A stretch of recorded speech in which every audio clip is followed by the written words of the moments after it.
नमस्कार देशवासियों, मनसुख भाई सुवागिया। यह है मेरी जन्मभूमि, गांव खड़पीपड़ी, तहसील मेंदरडा, जिला जूनागढ़। जो जूनागढ़ मेंदरडा के बीच में ही गांव है।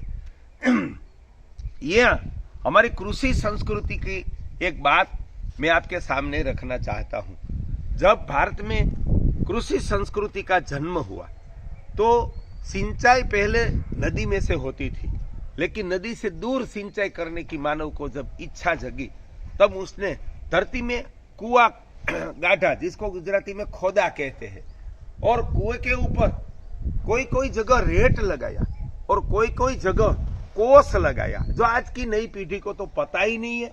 क्योंकि मेरे बचपन में मुझे बहुत थोड़ा सा याद है कि मैंने कोस चलते हुए कोई कोई जगह देखा था।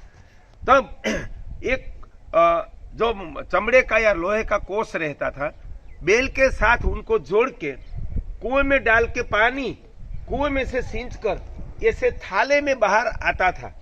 यहाँ गरेड़ा लगता था, ऊपर से रस्सी से बेल आगे चलते थे और पानी बाहर निकलता था, ऐसे कोस से निकालता था।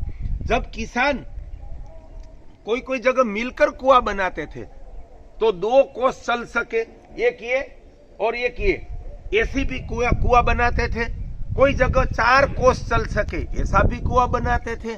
लेकिन हमारे खड़पीपली में ये 8 कोसी कुआं है कि यहाँ 2 कोस यहाँ चलते थे, 2 कोस सामने, 2 कोस सामने और 2 कोस यहाँ। तो ये एक कृषि क्षेत्र में या कुआं की संस्कृति में एक अजायबी जैसा कुआं है कि एक कुएं में 8 कोस चलते हो।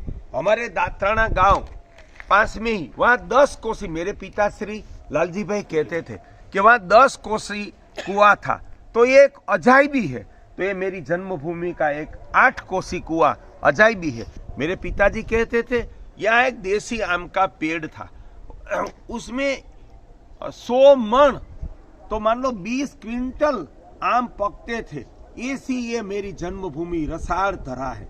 मेरे बचपना में हमारी खेत में 20 देसी आम के पेड़ थे, गांव में 200 पेड़ थे। वो तब मैं मान लो मैंने कम से कम 100 प्रकार की देसी आम मेरे बचपन में खाए थे। यहाँ एक नीम का पेड़ है जिसका थड़, जिसको तना कहते हैं, उसका परिघ 30 फीट है।